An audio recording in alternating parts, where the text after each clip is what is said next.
चौधरी साहब सही मायने में गांव, गरीब, किसान के हिमायती थे।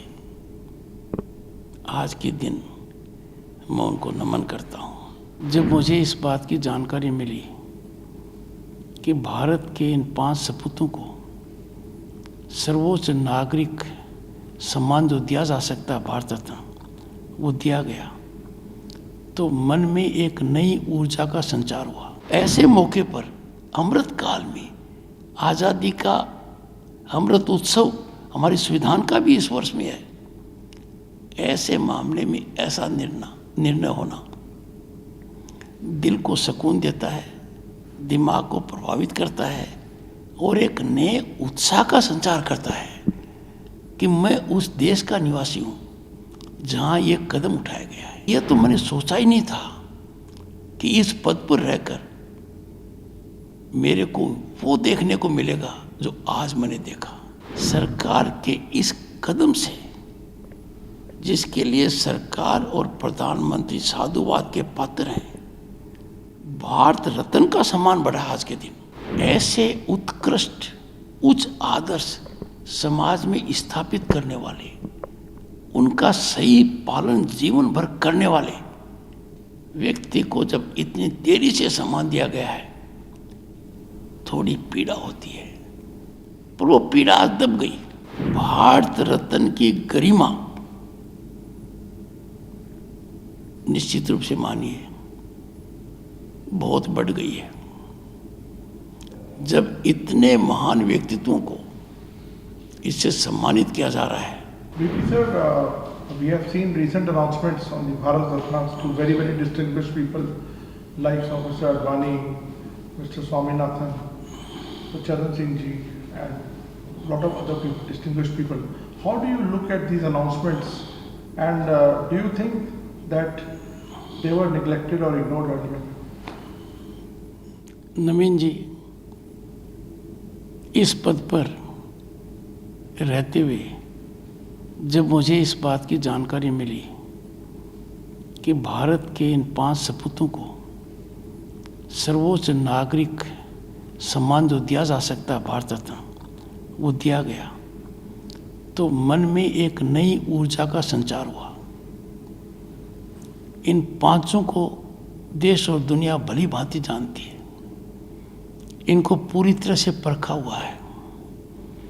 चौधरी चरण सिंह जी, उनका पूरा जीवन किसान और गांव को समर्पित था। वो ईमानदारी के प्रतीक रहे। मुझे व्यक्ति से बहुत उनसे मिलने का मौका नहीं मिला, पर 1977 में जब वो राजस्थान आए थे तो मैं जयपुर से चलकर श्री गंगानगर गया और उनका आशीर्वाद प्राप्त किया। आप देखिए, आज किसी भी मापदंड पर जांच कीजिए, ईमानदारी के प्रतीक, किसान के पीछे समर्पित, किसान जातियों के वो सर्वमान्य नेता रहे हैं। चाहे उत्तर प्रदेश के कृषि मंत्री हों, चाहे वो मुख्यमंत्री रहें, चाहे देश के प्रधानमंत्री या गृह मंत्री रहें, उन्होंने एक अमिट छाप छोड़ी है। उनके दिल में किसान अन्नदाता के प्रति जो लगाव था और राजनीतिक क्षेत्र में स्पष्टवादिता के मामले में विचारों में पूरी तरह से एकाग्रता होना उनकी बहुत बड़ी पहचान थी। डटकर आपातकाल का काला खंड जो था, डटकर मुकाबला किया। अपने सिद्धांतों से वो कभी नहीं डगे। लोग उनकी सादगी, उनकी ईमानदारी, गरीब किसान के प्रति उनका समर्पण, ये उनकी पहचान है। चौधरी साहब के नज़दीक कोई वो व्यक्ति नहीं आ सकता था जिसमें ये गुण नहीं हो। आप अंदाज़ा लगाइए उस कालखंड में उनके जो शिष्य थे उन्होंने क्या महारत हासिल की। जब ऐसे व्यक्तित्व को आज के दिन सम्मानित किया जाता है तो मन में एक बड़ा भाव आता है कि अन्नदाता का सम्मान हुआ है। मेरी बात मानकर चलिए, आज देश में करोड़ों लोगों को बहुत अच्छी नींद आएगी। वो सोच रहे थे कि चौधरी चरण सिंह जी को भारत रत्न क्यों नहीं मिला। कभी ऐसी कोई बड़ी मांग किसी ने नहीं उठाई, क्योंकि किसान के लिए, गांव के लिए, गरीब के लिए तो वो रत्न थे ही। पर जब आज सम्मान मिला है और भारत एक नई ऊंचाई की ओर छलांग लगा रहा है, आज का भारत दुनिया में प्रभावी है। आज के भारत की अर्थव्यवस्था दुनिया के देशों में भारत की इज्जत सर्वोपरि है। ऐसे भारत में, ऐसे मौके पर, अमृत काल में, आज़ादी का अमृत उत्सव हमारे संविधान का भी इस वर्ष में है, ऐसे मामले में ऐसा निर्णय होना दिल को सुकून देता है, दिमाग को प्रभावित करता है और एक नए उत्साह का संचार करता है कि मैं उस देश का निवासी हूँ जहाँ ये कदम उठाया गया है। व्यक्तिगत मेरे लिए इससे बड़ी कोई उपलब्धि नहीं हो सकती कि भारत के उपराष्ट्रपति के पद पर रहकर कृषक पुत्र होने के नाते जब मुझे जानकारी मिली तो बिना समय गंवाए मैंने इस जानकारी को राज्यसभा के सदस्यगण के साथ शेयर किया और सदन में जो इसका स्वागत हुआ और हर वर्ग से स्वागत हुआ, उससे मैं विभूत हूँ। मैंने कल्पना में नहीं सोचा था कि मैं इस पद पर पहुंचूंगा, पर यह बदलते हुए भारत की तस्वीर है।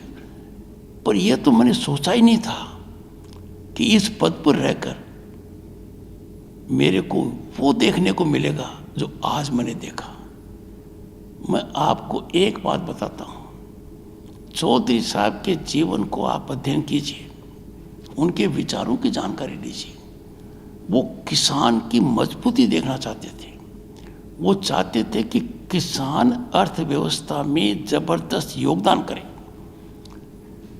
और मैंने कई जगह चौधरी साहब की रीति नीति को पढ़कर, नज़दीकी से अध्ययन कर कई जगह मैंने अपने भाषण में कहा है कि अन्नदाता को मजबूती तब आएगी जब अन्नदाता एग्रीकल्चर प्रोड्यूस पैदा करता है और वहीं तक सीमित रह जाता है। उसकी मार्केटिंग के अंदर इन्वॉल्वमेंट होना चाहिए, वैल्यू एडिशन के अंदर होना चाहिए, उसके एक्सपोर्ट और इंपोर्ट में होना चाहिए, दूध और वेजिटेबल्स में इन्वॉल्वमेंट होना चाहिए। चौधरी साहब का सोच बहुत बड़ा था और व्यक्तित्व देखिए आप कितना बड़ा था। देश को कभी वो देखने को नहीं मिलेगा जो चौधरी साहब ने देखा था और अन्य नेताओं ने देखा था। आपातकाल की मार, हर संस्था विफल हो गई, न्यायालय विफल हो गए। देश के 9 उच्च न्यायालयों ने आदमी के पक्ष में फैसला दिया, नागरिक के पक्ष में फैसला दिया। ये फैसला दिया कि मौलिक अधिकारों को सस्पेंड नहीं किया जा सकता। सुप्रीम कोर्ट ने उस फैसले को बदल दिया। डटकर चौधरी साहब ने मुकाबला किया। चौधरी साहब सही मायने में गांव, गरीब, किसान के हिमायती थे। आज के दिन मैं उनको नमन करता हूँ। आज के दिन सभी किसान भाइयों से, ग्रामीण भाइयों से यही अनुरोध करूँगा कि हमारे चौधरी साहब 140 करोड़ वाले देश में भारत रत्न है। हमारे रत्न थे, हमारे दिल में थे, हमारे दिल पर उनका राज था। कहीं निकल जाइए देश में, उत्तर हो चाहे दक्षिण हो, गांव का किसान का व्यक्ति चौधरी साहब को किस भाव से याद करता है। और महान व्यक्तित्व की सबसे बड़ी ताकत यही है कि उनको प्रमोट करने की आवश्यकता नहीं होती है। आज संसद सदस्यों के चेहरे पर जब देखा मैंने, और खासकर जो ग्रामीण वर्ग से आते हैं, किसान वर्ग से जुड़े हुए हैं, ऐसी प्रसन्नता मैंने बहुत कम देखी है। बहुत बड़ा मौका है नवीन जी आज का। सर मुझे ये बताइए, आपने कहा कि आप जयपुर से पैदल चल के उनको मिलने नहीं, गए। पैदल नहीं, मैं जयपुर से चलकर चौधरी साहब का हनुमानगढ़ और श्री गंगानगर के अंदर आना था। उस समय जो आप आज कर रहे हैं ना संचार, सोशल मीडिया, वो नहीं था। टेलीविजन भी ऐसा नहीं था। जब अखबार से जानकारी मिली तो मेरे मन में आया कि मुझे इस महानुभाव का आशीर्वाद प्राप्त करना चाहिए। मैं बालक था। मैं जब वहाँ गया तो भोजन कर रहे थे, वो जमीन पर बैठकर भोजन कर रहे थे। चौधरी साहब ने कभी किसी को गिरावट होते हुए मदद नहीं की। सब जानते थे कि चौधरी साहब के सामने यदि अगर कोई ऐसा आचरण हो गया जो सात्विक नहीं है, सर्वोत्तम नहीं है, तो चौधरी साहब खिंचाई करते थे और किसान को हमेशा एक ही बात कहते थे कि अर्थव्यवस्था में योगदान देने के अलावा किसान भारतीय राजनीति की भी रीढ़ की हड्डी है। और मुझे आज प्रसन्नता होती है कि आज किसान वर्ग में जाइए आप और थोड़ा अंदाज़ा लगाइए, किसान के बच्चे आज नौकरी में कितने आगे हैं, गांव के अंदर कितनी काया बदल गई है। एक तरीके से चौधरी साहब का सपना संचार हो रहा है। पूरी तरह से पृष्ठभूमि मेरे को दिख रही है। तो ऐसे महान व्यक्तित्व का इतना बड़ा आदर होना और इस कालखंड में होना जहाँ भारत अमृत काल में है, तो अमृत काल जो गौरव काल है उसमें ऐसे लोगों का मान बढ़ाना, गौरवान्वित करना हम सब के लिए बहुत बड़ी प्रसन्नता का विषय है। सर लेकिन आपको लगता नहीं कि थोड़ी देर हुई इसको सम्मान को मिलने में? देखिए, भारत रत्न कर्पूरी ठाकुर जी को मिला है, चौधरी चरण सिंह जी को मिला है, स्वामीनाथन जी को मिला है, LK आडवाणी जी को मिला है, नरसिम्हा राव जी को मिला है। पांचों के बारे में किसी को कोई शंका नहीं है, कोई संशय नहीं है। इनको मिलना ही चाहिए था, मौका था, देना चाहिए था। आज के दिन मैं ये कहूँगा नवीन जी, सरकार के इस कदम से, जिसके लिए सरकार और प्रधानमंत्री साधुवाद के पात्र हैं, भारत रत्न का सम्मान बढ़ा आज के दिन, भारत रत्न का वचन बढ़ा आज के दिन। आप अंदाजा लगाइए, पद्मा अवार्ड जब पहले मिलते थे तो उनका क्या दृष्टिकोण था। आज के दिन जिसको पद्मा अवार्ड मिलता है, पद्मश्री भी मिलो चाहिए, पहले कोई जाने या न जाने, मिलते ही सब एक स्वर में कहते हैं कि सही मिला, जरूर मिलना चाहिए था। आज के दिन कोई देश और दुनिया में नहीं मानेगा और उनके मन में एक ही खिंचाव रहेगा, थोड़ी पीड़ा रहेगी कि पहले क्यों नहीं मिला। सामाजिक न्याय का मामला देखेंगे तो कर्पूरी ठाकुर जी का नाम, कर्पूरी ठाकुर जी के सुपुत्र हमारे राज्यसभा के सदस्य हैं, चौधरी चरण सिंह जी के पोते हमारी राज्यसभा के सदस्य हैं, जयंत चौधरी। चौधरी साहब से जो मिला, स्फूर्ति आई।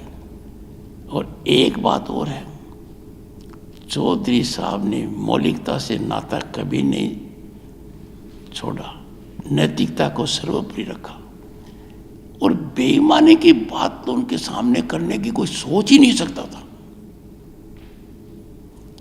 जिंदगी भर वो सिफारिश के खिलाफ रहे।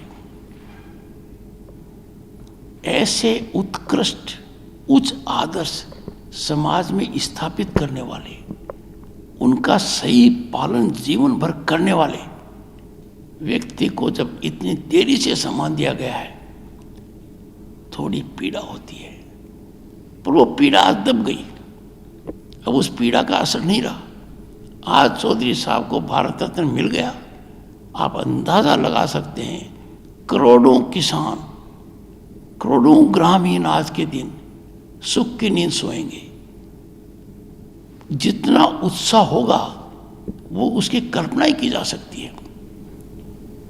मेरा आखिरी सवाल आपसे सर, क्या आपको लगता है जिस तरह के अब जो सिलेक्शन हो, जो इस तरह के जो लोगों को जैसा भारत रत्न मिल रहा है या दूसरे अवार्ड्स मिल रहे हैं, इसके पीछे कहीं ना कहीं एक संदेश है और एक इससे इंस्पिरेशन मिलेगी एक बहुत बड़े तबके से, जैसे कि किसान या जो काम करने वाले मेहनतकश लोग हैं, सोशल जस्टिस की फील्ड में काम करने वाले लोग हैं।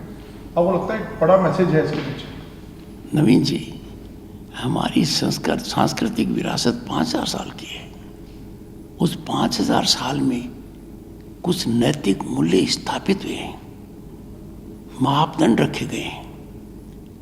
आप पीछे के कालखंड में चले जाइए, सम्मानित कौन होते थे? जिनका गरिमापूर्ण आचरण समाज में रहता था, जो पूरे समाज की भलाई चाहते थे, बहुत बड़े व्यक्तित्व के धनी थे, आदर्श उनमें समाहित होते थे, होता रहा है। भारत रत्न की गरिमा निश्चित रूप से मानिए बहुत बढ़ गई है। जब इतने महान व्यक्तित्वों को इससे सम्मानित किया जा रहा है, तो हर आदमी, हर भारतीय के मन में एक बात आती है कि अब मापदंड बदल गए हैं।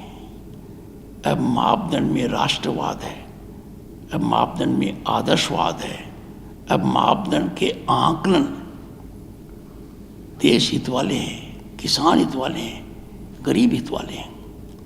और अन्नदाता को तो कितनी खुशी मिली होगी। डॉक्टर स्वामीनाथन को देखिए, हमने बच्चे रहते हुए वो जमाना देखा है कि इस देश को बाहर से गेहूं आते थे। PL 48, 480 कानों में घुसती थी। He brought about revolution। Narasimha Rao ji प्रधानमंत्री रहे, उनको स्कॉलर स्टेट्समैन कहा गया।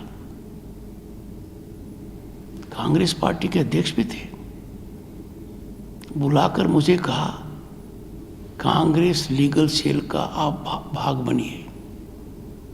मेरी मुलाकातें हुई उनसे, मुझे बड़ा अच्छा लगा और राय ली उन्होंने कई बार। ये मैंने सदन में भी कहा है। स्वामीनाथन जी से भी मेरा मिलना हुआ, मैंने गहराई से बात की।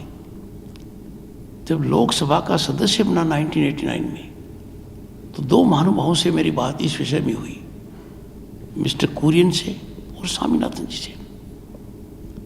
स्वामीनाथन जी का दिल धड़कता था। वो किसान की अर्थव्यवस्था को लेकर एक बहुत बड़ा सोच रखते थे और उस सोच में आज के दिन मैं जमीनी हकीकत देख रहा हूं। मैं खास तौर से किसान भाइयों को बताना चाहूँगा कि आज के दिन जो युगांतर प्रगति हो रही है, उसमें किसान केंद्र बिंदु है। हर गांव में सड़क होने का फायदा किसान को है, हर घर में बिजली होने का फायदा किसान को है, हर घर में नल होना, हर घर में शौचालय होना और कृषि कार्ड होना, और किसान को इतना प्रेरित करने का आज मामला हो गया है कि किसान महिलाओं के समूह को डोंस दिए जाएंगे। मेरी बात मान लीजिए आप कि सकारात्मक सोच के साथ किसान यदि अगर आगे बढ़ेगा तो भारतीय अर्थव्यवस्था का वो प्रमुख अंग है, पर इससे भी ज़्यादा महत्वपूर्ण अंग रहेगा। और किसान समुदाय को मैं अपील करता हूं कि उत्पादन उनका है, कृषि जिन्स उनके हैं, दूध उनके यहाँ है, फल और सब्जी उनके यहाँ है। उसके अंदर वो आज की तकनीकी का उपयोग करते हुए, सरकारी नीतियों का फायदा उठाते हुए, भंडारण की ओर ध्यान देते हुए वैल्यू ऐड करना चाहिए। और जब किसान परिवार इसमें आगे आएगा तो दुनिया के सबसे बड़े व्यापार का वो हिस्सा बनेगा। आज वो उत्पादक है और अपने उत्पादक व्यवस्था के अंदर आगे नहीं बढ़ पा रहा है। मैंने 3 बिंदुओं पर खास तौर से ध्यान दिया है। चौधरी चरण सिंह जी की बात का अध्ययन कर पढ़कर और कृषि केंद्र में जाकर कहा मैंने आधा दर्जन से ज़्यादा कि किसान अपने बच्चे बच्चियों को प्रेरित करें कि वो एग्रीकल्चर प्रोड्यूस की मार्केटिंग में आ गए हैं, एग्रीकल्चर प्रोड्यूस के वैल्यू एडिशन करें, दूध, वेजिटेबल एंड फ्रूट्स के मामले को उत्कृष्ट स्तर पर ले जाएं। इसके क्रांतिकारी परिणाम अर्थव्यवस्था में आएंगे। तो आज का दिन मेरी बात मानिए बहुत सुख और चैन देने वाला है, बहुत प्रसन्नता का विषय है।